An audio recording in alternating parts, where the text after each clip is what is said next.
I am Sophia Brown, 30 years old. They say families are meant to protect you, to love you unconditionally, to stand behind you no matter what.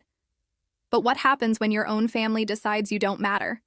What happens when they look you in the eyes and choose someone else every single time? My story isn't just about losing money. It's about losing trust, dignity, and the belief that my own blood would ever stand by me. Growing up, I was close to my father.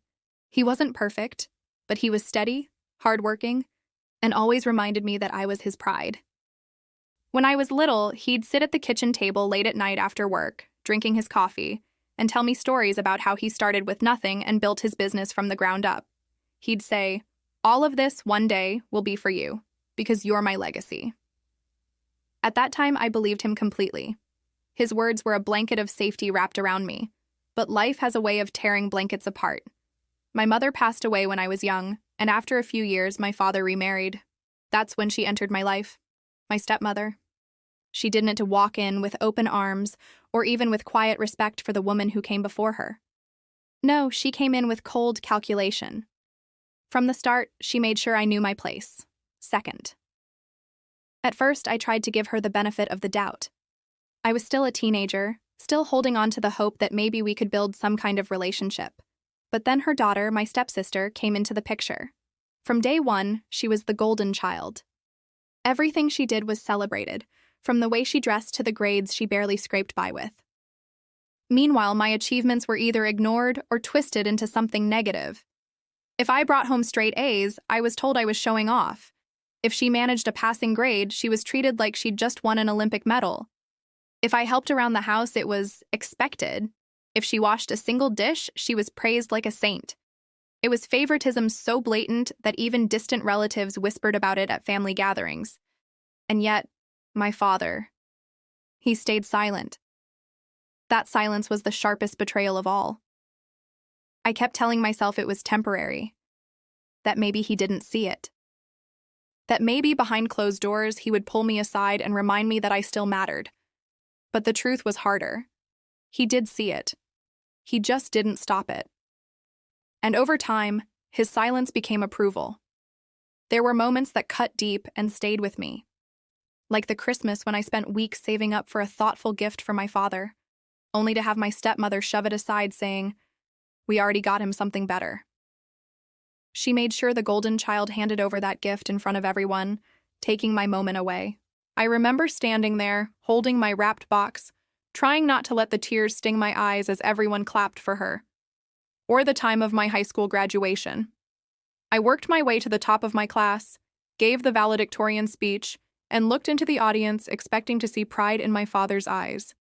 Instead, I saw him snapping pictures of my stepsister in the audience, dressed in a new outfit my stepmom had bought her just for the occasion. The applause that followed my speech felt hollow when the people who should have cared the most couldn't even look at me. It wasn't just about moments of neglect, it was about a pattern, a steady drip of humiliation, dismissal, and erasure. Every time I thought maybe things could change, my stepmom reminded me that I wasn't the priority. And every time my father let it slide, a little more of the foundation I stood on crumbled. Still, through all of it, I held on to my father's words from long ago. One day, all of this will be for you. Maybe that was naive. Maybe it was desperate. But it was the only thread of hope I had left.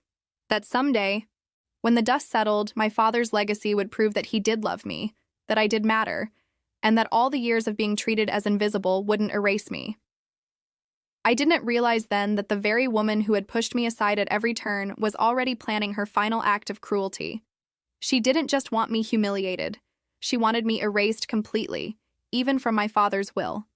She wanted every brick of his hard work, every dollar he had ever earned, every piece of his legacy to fall into the golden child's hands. And she was willing to twist the knife deep to make it happen. Looking back now, I can see it clearly. Every smirk, every manipulative word, every moment she convinced my father to put her daughter first. It was all leading up to this. At the time, though, I just felt the exhaustion of being unwanted, of being reminded every single day that I wasn't enough. But here's the thing about being pushed down. Eventually, you learn how to stand taller. At the time, I didn't know how, and I didn't know when. All I knew was that something was coming. something that would shatter what little hope I had left, and force me to decide whether I to stay broken or finally fight back. And it all started with my stepmother's cold, calculated theft of what was rightfully mine. They say grief brings families closer, that when you lose someone you love, the people left behind cling tighter, because it's the only way to survive the pain. But in my case, grief didn't unite us. It tore the last fragile thread I had with my family. When my father passed away, I felt like the floor had been ripped from under me. The man who had once promised me his legacy, who told me his hard work was meant to secure my future, was gone. And with him, the last piece of security I had left. For weeks, I walked around in a fog, barely able to eat, barely able to breathe. I thought nothing could hurt more than losing him. But I was wrong. The real pain was still waiting for me. The first sign came when the lawyer called me in for a meeting. My father had left behind property, investments, and savings, enough to ensure I could build a life without constant struggle. Enough to give me a chance to carry forward the dream he always said was mine. Sitting in that office, I clung to his words like oxygen. One day, this will be for you. But when the documents were read, my heart froze. My name wasn't there. Not in the house, not in the accounts, not in the investments. Everything, every single asset, had been transferred to my stepsister, the golden child. At first, I thought it had to be some kind of mistake. I leaned forward, my voice trembling, and asked the lawyer to check again. He looked uncomfortable, glancing toward my stepmother who sat beside me with a smug smile spreading across her face. Then he repeated it. Everything was left to her daughter. Nothing for me. I remember the blood rushing to my ears, the room spinning as if I might faint. My father couldn't have done this. He wouldn't. I knew him. I knew his promises. But before I could even find words, my stepmother leaned in and whispered so only I could hear. Well, dear, I guess he finally realized who deserved it. Her words sliced through me like glass. I demanded to see the original documents, but she shook her head, feigning sympathy. You know, he just didn't feel you needed it. You're strong, independent. My daughter, on the other hand, well, she's fragile. She needs support. Fragile? This girl had been handed everything her whole life. She had never worked a day for what she had, never been told no. Meanwhile, I had fought tooth and nail just to be seen, just to earn scraps of acknowledgement. And now, even in death, my father's silence was louder than any scream. The humiliation didn't stop there. At the small family gathering afterward, my stepsister paraded around, boasting about her inheritance. She laughed with her friends about what she'd do with the money, how she'd redecorate, where she'd travel first. Every time I walked into the room, she'd fall silent, then smirk. It wasn't enough that she had taken everything. She wanted me to feel the loss, to choke on it. When I tried to talk to relatives, hoping someone would back me up, they looked away. My stepmother had already spun her web of lies. She told them I was bitter, that I had always been ungrateful, that my father had made the choice because I didn't deserve anything. And just like that, I was painted as selfish, greedy, and unworthy. While she and her daughter played the roles of grieving widow and deserving heir, it was gaslighting at its finest. Every attempt I made to defend myself was twisted into proof of my so-called greed.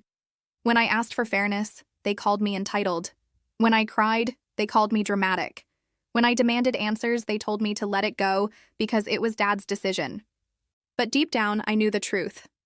My father hadn't abandoned me. This wasn't his voice, his handwriting, his intent. This was her, my stepmother, pulling strings, manipulating, twisting, and rewriting history to erase me. The betrayal settled in my bones like ice. This wasn't just about money. It was about erasure. About being told, in the most final way possible, that I didn't belong. For days, I couldn't sleep. I'd lie awake replaying every conversation I'd ever had with my father, searching for clues, some sign that he might have changed his mind. But all I found were memories of his promises she had stolen. And the worst part? No one cared. Not the relatives who sided with her lies, not the friends who avoided me, afraid of being caught in the middle, not even the community who whispered about how ungrateful I was. I was left to carry the weight of betrayal alone. The golden child, meanwhile, basked in her new fortune. She drove a new car, wore new clothes, posted online about living her best life. Every photo, every laugh, every flaunt was another knife in my chest. And my stepmother stood behind her, smiling like a queen who had finally conquered her enemy. It was in those moments of watching them gloat that I realized something. They hadn't just taken my inheritance. They thought they had broken me. They thought I would roll over, disappear, and let them win. But here's what they didn't know. Betrayal can break you, but it can also build you. And as much as it hurt, as much as I wanted to collapse under the weight of it, something inside me began to burn.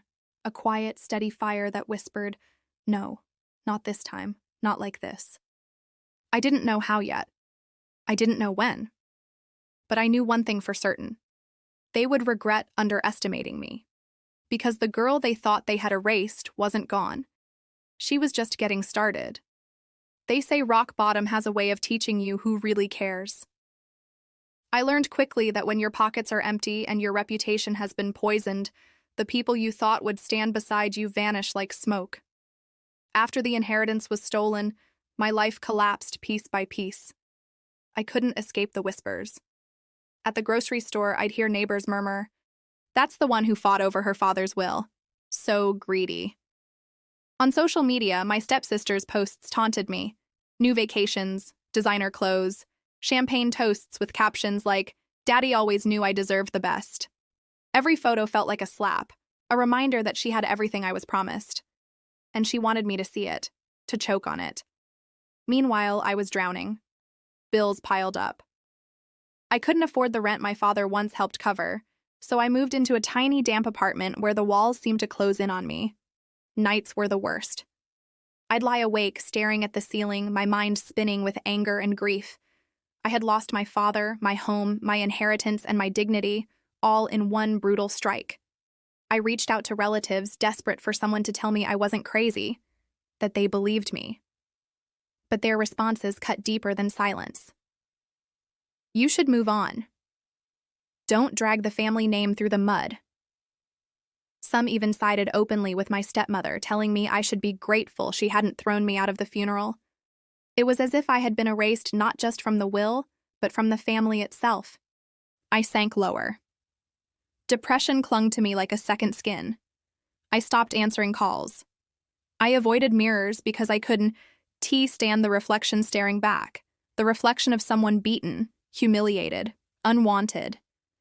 Some days I couldn't even bring myself to get out of bed. And through it all, my stepmother and her golden child flaunted their victory. They threw parties in the house that was supposed to be mine. They hosted dinners in the dining room where my father once promised me the world. My stepsister posted videos of herself twirling in the backyard where I used to play as a child, the caption reading, "Finally home." Each post was like a dagger. Each smirk, each boast, each reminder of what had been stolen pushed me deeper into despair. I couldn't fight them. I didn't have the money. I didn't have the support. I didn't even have the strength. For months, I lived like a ghost. I went through the motions at work, avoided eye contact with people I once called friends, and buried my rage so deep it felt like it was eating me alive from the inside. But here's the thing about hitting rock bottom. When you're that low, there's nowhere left to fall. And sometimes, in the quiet of the darkest nights, a flicker of something unexpected appears. One evening, I sat on the floor of my tiny apartment surrounded by unpaid bills. My phone buzzed with another one of my stepsister S posts, her smiling in front of a brand new sports car. My chest tightened with anger. But instead of breaking, something inside me shifted. For the first time in months, I didn't cry. I didn't collapse. I clenched my jaw and I felt heat rising in me. Not despair this time, but defiance. I realized then that while they had stolen my inheritance, they hadn't stolen me. Not my mind, not my will, not my ability to fight back. They thought they had silenced me, erased me, humiliated me into disappearing. But in that moment, a new voice rose inside me, steady, determined, almost fierce. No more. I didn't have the answers yet. I didn't know how I would rise, but I knew this much. I wasn't done. and neither was justice. It's strange how a single moment of defiance can change the entire course of your life. For months, I had been swallowed by grief and betrayal, believing my stepmother's lies, believing the world had conspired against me. But that spark inside me, the one that refused to die even when everything else had been taken, finally lit into a fire. I remember the exact night it happened. My stepmom had thrown another little celebration for my stepsister, all in the house my father had built, paid for, and loved. I wasn't invited, of course, but photos made their way to social media. There was my stepsister, draped in expensive clothes and jewelry, raising a glass of champagne to the camera like she was queen of the world. And standing behind her, beaming proudly, was my stepmom.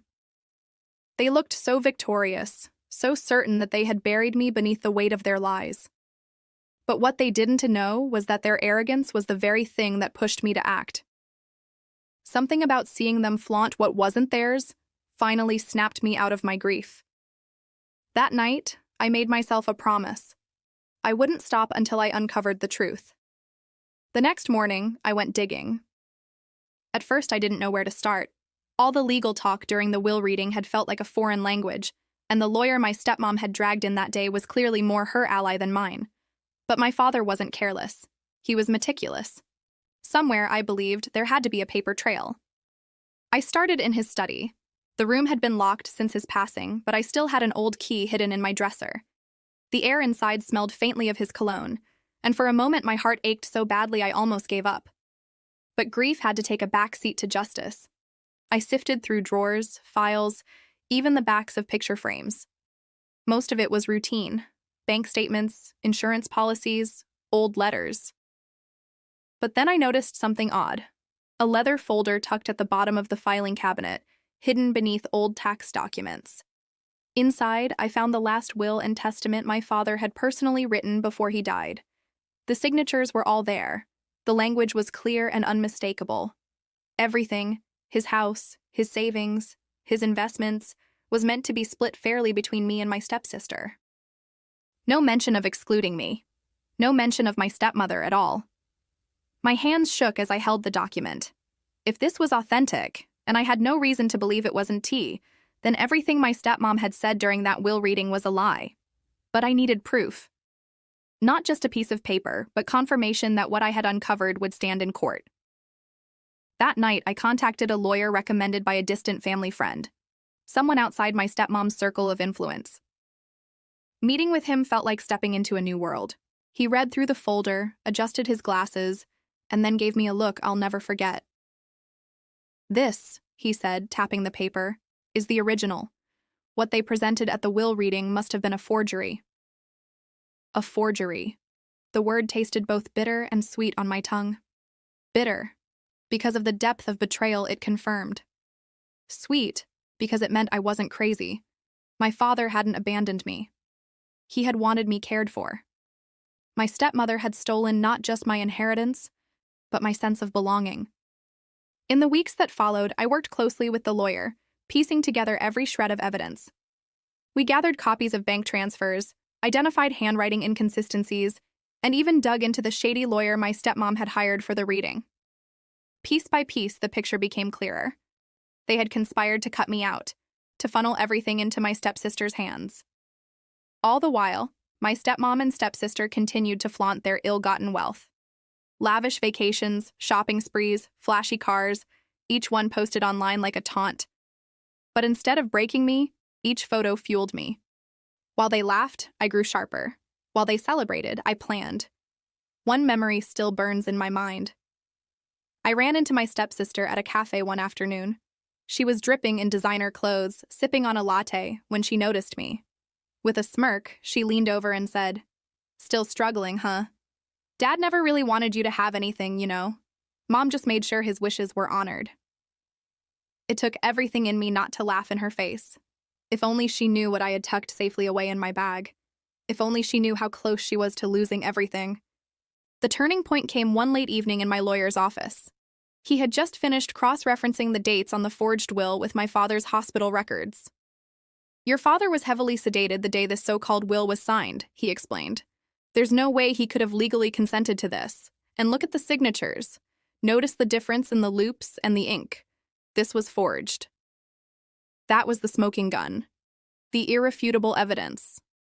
My stepmom's empire, built on lies, was about to crumble. I felt a strange calm wash over me as I looked at the files stacked on the lawyer A.'s desk. This wasn't just paperwork. It was justice. For the first time since my father's passing, I felt like I had him on my side again. Of course, the real storm was still to come. Taking my stepmom and stepsister to court would be brutal, messy, and public. But I was ready. The fire they had lit inside me had turned into an inferno. They had underestimated me, written me off as powerless, invisible. But soon, the same arrogance that made them gloat in front of cameras and sip champagne in stolen houses would become the rope they'd hang themselves with.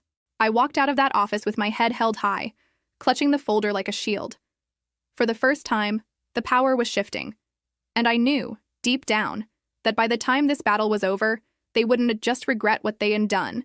They would wish they had never underestimated me at all. The day of the court hearing felt like the moment I had been holding my breath for since the day my father died. My palms were clammy, my heart beat loud in my ears, but underneath the nerves was something stronger. Resolve. This wasn't just a legal battle. It was the fight for my father's honor, for the truth, for the part of me my stepmom tried to erase. When I walked into the courtroom, I spotted them instantly. My stepmother, dressed in an expensive suit, chin tilted high as if she owned the very air around her. Beside her sat my stepsister, flipping her hair and smirking, like this was just another party where I didn't belong. Their lawyer sat with them, radiating arrogance, papers spread neatly across the table. They looked untouchable. But what they didn't realize was that the foundation under their feet was already cracking. The judge entered, and the room shifted into silence. I sat straighter, clutching the folder of evidence my lawyer and I had spent weeks preparing. The proceedings began with their side. Their lawyer painted me as an ungrateful stepchild, someone my father had intentionally cut off to provide for his real family. Every word felt like a dagger, twisting the lie deeper. My stepmom dabbed at her eyes with a tissue, feigning grief, while my stepsister looked at me with open disdain. It was theater, and for a moment I worried the judge might believe them. But then it was our turn. My lawyer stood, calm and steady, and began laying out the truth. He spoke of my father's meticulous nature, his devotion to fairness, his clear intent to divide everything equally. Then he held up the folder and introduced the original will, the one I had found buried in my father's study. The courtroom stirred. My stepmom's face drained of color for just a moment, but she quickly recovered, whispering frantically to her lawyer. My stepsister rolled her eyes, as if none of this could possibly matter. But it did. The judge leaned forward, examining the documents. My lawyer pointed out the inconsistencies between the original will and the one my stepmom had presented at the earlier reading. He walked the court through the handwriting discrepancies, the hospital records proving my father was heavily sedated at the supposed time of signing, and the financial transfers that conveniently aligned with my stepmom's sudden windfalls. Piece by piece, their story unraveled. I'll never forget the moment the judge asked my stepmom to explain why the signatures didn't match. She stammered, fumbled for words, and then tried to insist that my father had multiple styles of signing. The courtroom let out a low murmur. Even the bailiff raised an eyebrow. My stepsister tried to jump in, blurting out, "Dad loved me more, everyone knew it!" Her outburst only drew more silence, more judgmental eyes. The judge quickly silenced her, but the damage was done. Her arrogance was on full display. As the evidence piled higher, the mask began to slip. My stepmom's polished exterior cracked, her voice shaking as she contradicted herself. Their lawyer tried to object, tried to distract, but every attempt only made them look more desperate. And then came the smoking gun. My lawyer presented a handwriting expert who testified that the will my stepmom submitted was indeed a forgery. He pointed out every inconsistency, every false flourish, every deviation from my father's authentic signature. It was undeniable. The room went dead quiet. I glanced at my stepmom then. Her face was pale, lips pressed tight, hands clenched into fists. My stepsister, for once, wasn't smirking. Her eyes darted between us like a cornered animal. That was the moment the power shifted. But the judge wasn't finished. He leaned back in his chair and spoke directly to my stepmom. His words were sharp, deliberate, echoing across the room. Not only have you attempted to defraud this court, but you've insulted the legacy of a man who clearly intended fairness. This kind of deception will not stand. My chest tightened, a mix of relief and vindication washing over me. For so long, I had been made to feel invisible, like my father hadn't cared, like I was less than nothing. But now, in this very room, the truth was finally being spoken aloud. The judge continued, outlining how the estate would be corrected, how the assets would be divided according to the original will. And then, like lightning, he added that there would be further investigation into my stepmom's fraudulent actions. The look on her face was priceless. All the smugness, all the arrogance evaporated in an instant. She wasn't the untouchable queen she thought she was. She was exposed, stripped of power, and facing consequences. As the gavel came down, I felt a surge of emotions I can't fully describe. Anger, yes, but also triumph. Closure, vindication. I thought of my father in that moment, and for the first time in years, I felt like I was honoring him, standing up for the fairness he always valued. My stepmom and stepsister stormed out of the courtroom, their heads bowed, their empire in ruins. The whispers followed them, judgment heavy in the air. They had mocked me, dismissed me, stolen from me. But now, the entire world knew the truth. And as I walked out of that courtroom, I didn't just feel like I had won an inheritance. I felt like I had reclaimed my place, my dignity, and my father's love. They say justice moves slowly, but when it finally arrives, it lands like thunder. For years, I had been dismissed, overlooked, and erased by the very people who were supposed to treat me like family. My stepmother paraded my father's inheritance as if it was her personal crown, and my stepsister wore that stolen wealth like a badge of superiority. But the moment the judge's gavel hit the desk, the sound echoed through the courtroom like the crack of lightning, announcing the end of their reign and the beginning of my freedom. The courtroom went silent. My stepmom's face drained of color, her mouth opening and closing like a fish gasping for air. My stepsister, the so-called golden child, who had spent years mocking me, sneering at my struggles, and basking in stolen luxury, looked like her world had crumbled beneath her heels. And in a way, it had. For the first time, the truth was undeniable, carved into legal record. They had cheated me, they had lied, and now they were the ones exposed. It wasn't just about the money anymore. It was about dignity. It was about proving to them, and to myself, that I was not invisible, not powerless, and certainly not disposable. When the judge ruled that my inheritance was to be restored to me in full, with penalties and legal fees covered by my stepmother, I almost couldn't breathe. It felt surreal, like waking up from a nightmare that had haunted me for years. The bailiff collected papers, the attorneys shuffled their files, and people began to rise from the benches. But I sat there frozen for a moment. Frozen, because I wanted to savor it. That fleeting, perfect moment when the tables finally turned. The woman who had stolen my father's legacy, who had laughed as she handed everything to her precious daughter, now had to sit there and swallow her own shame in public. Outside the courtroom, reporters hovered. My stepmom tried to rush past them, shielding her face, but the questions followed. Why did you take money meant for your stepchild? Do you regret what you did? How will you pay back such a large sum? Every word cut her down further, stripping away the carefully crafted image of respectability she had built over the years. Meanwhile, my stepsister snapped at cameras, demanding they leave her alone. Gone was the smug, untouchable queen bee. In her place stood a spoiled woman who suddenly realized that her castle was built on sand. I didn't speak to the reporters. I didn't need to. My silence was louder than anything I could have said. I let them see me walk out, head high, not as the victim they tried to erase, but as the survivor who had fought back and won. And yet, revenge wasn't the only flavor in my heart. There was a softer, deeper satisfaction too. For so long, I had lived under the shadow of their cruelty. Now the shadow had lifted. I was free. Free to build the life my father would have wanted for me. Free to honor his memory in my own way. Not by clinging to bitterness, but by using what was rightfully mine to grow into the person I had always been capable of becoming. The money itself, yes, it mattered. It meant I could finally pursue the dreams I had shelved when they stole everything. It meant stability, opportunity, and choice.